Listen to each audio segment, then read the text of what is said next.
En este vídeo vamos a explicar uno de los dos órganos efectores, el sistema óseo.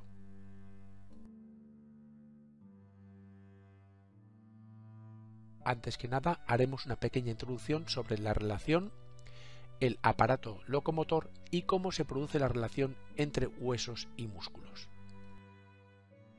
El proceso es el siguiente. Se genera un estímulo que es captado por los órganos receptores. Estos lo envían al sistema nervioso y el sistema nervioso manda las órdenes a los órganos efectores. Los órganos efectores son el aparato locomotor y este está compuesto por el sistema óseo y el sistema muscular, pero ambos actúan como una unidad ya que están íntimamente relacionados. La relación entre huesos y músculos es muy estrecha. Los músculos son elementos activos que provocan cambios en la posición de los huesos y los huesos son elementos pasivos, al cambiar de posición general el movimiento.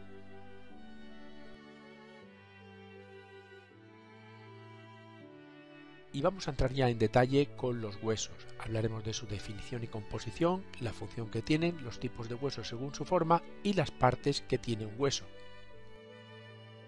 Los huesos son órganos rígidos que forman el endoesqueleto de los animales vertebrados. Un adulto tiene 206 huesos, sin contar los pequeños huesos sesamoideos ni los huesos suturales que algunas personas tienen en el cráneo. El sistema esquelético u óseo es, por tanto, el conjunto organizado de las piezas óseas, es decir, de los huesos. Cada pieza cumple una función en particular y de conjunto en relación con las piezas próximas a las que está articulada. Representa el 12% del peso total del cuerpo humano, por tanto, el esqueleto de una persona de 75 kilos pesaría unos 9 kilos.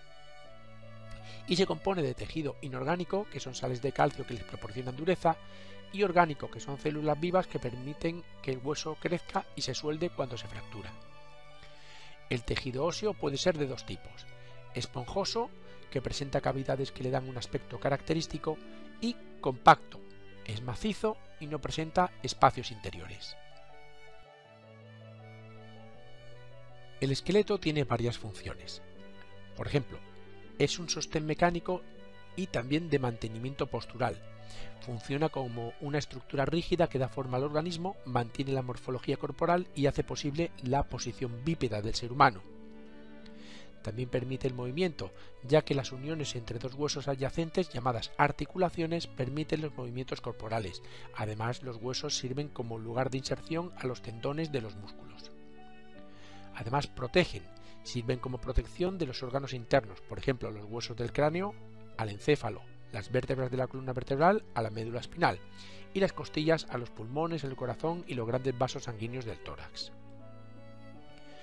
Son un almacén metabólico, funcionan como moderador de la concentración e intercambio de sales de calcio y fosfato. Cuando se necesitan, los liberan al organismo. Y por último, producen células sanguíneas, ya que la producción de estas tiene lugar en la médula ósea roja ubicada en el interior de algunos huesos.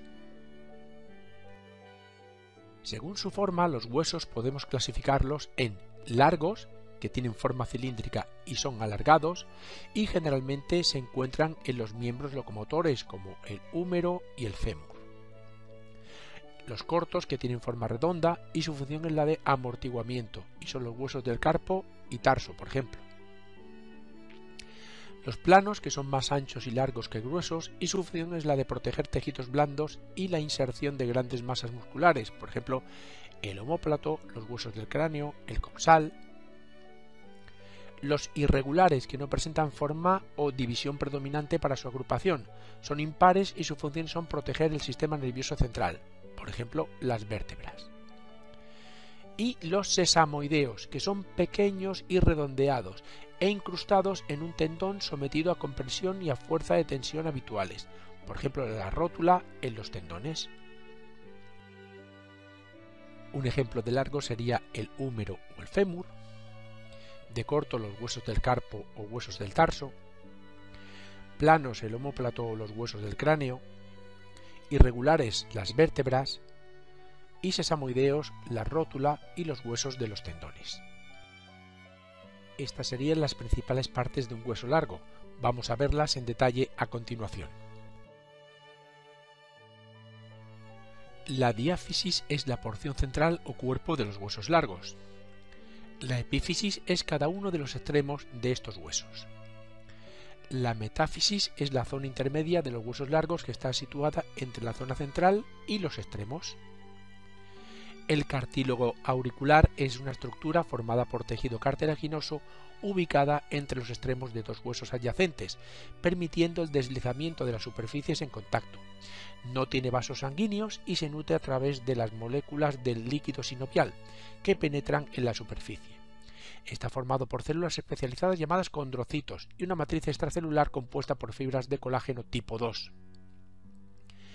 El periósteo es una membrana de tejido conectivo, fibrosa, resistente, que cubre los huesos por su superficie externa.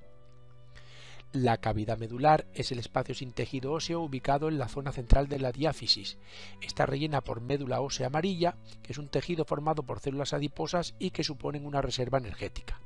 No debe confundirse la médula ósea amarilla con la médula ósea roja, cuya función es producir células sanguíneas.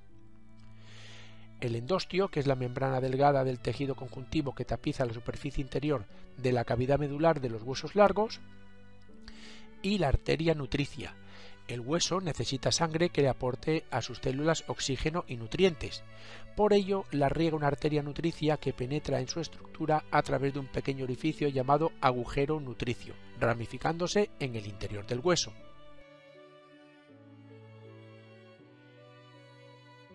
La tercera parte está dedicada a los cartílagos y las articulaciones.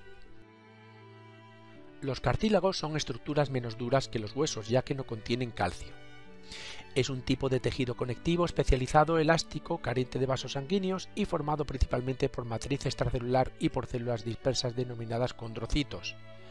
La parte exterior del cartílago, llamada pericondrio, es la encargada de brindar el soporte vital a los condrocitos. Están ubicados en las orejas, la parte superior de la nariz, las vértebras, las articulaciones, la laringe, el sistema respiratorio, etc. La evolución de los cartílagos según crece el ser humano es la siguiente. En primer lugar, forman el esqueleto de los embriones. Ya en un recién nacido, muchos huesos son cartilaginosos, pero posteriormente se van calcificando y transformando en tejido óseo. Los huesos largos presentan en sus extremos zonas cartilaginosas que permiten su crecimiento, pero cuando se calcifican, el ser humano deja de crecer. Las articulaciones constituyen el lugar de unión entre dos huesos y son imprescindibles para que exista movilidad, ya que si no existiesen, el esqueleto sería una estructura rígida y el movimiento estaría muy limitado o sería imposible. Podemos distinguir tres tipos de articulaciones: las fijas, que también se llaman suturas, e impiden el movimiento de los huesos, por ejemplo las articulaciones de los huesos del cráneo. En los recién nacidos, los huesos del cráneo no están soldados para que el feto pueda pasar por el canal del parto, y entre esos huesos hay un tejido fibroso que se llama fontanela, que se suelda al año y medio de vida.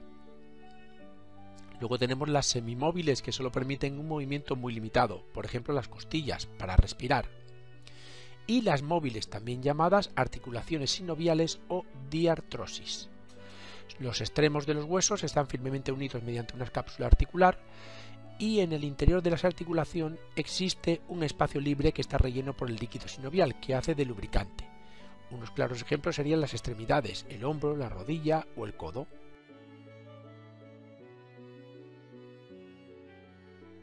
Y en la última parte hablaremos del sistema óseo o esquelético. Lo dividimos en cráneo, tórax y abdomen y extremidades. Aquí podemos ver los diferentes huesos del cráneo, los más importantes concretamente, en la vista lateral y en la vista frontal. Vemos como los huesos de la parte superior del cráneo están totalmente soldados y en la cara hay un hueco para los ojos y la nariz. Estos serían los huesos de la caja torácica, el abdomen y la pelvis. Y en detalle en la derecha podemos ver los huesos que conforman la columna vertebral, con las diferentes regiones que la componen. Y finalmente podemos apreciar los huesos de la extremidad inferior, en detalle tenemos el pie, y los de la extremidad superior, con el detalle de las manos.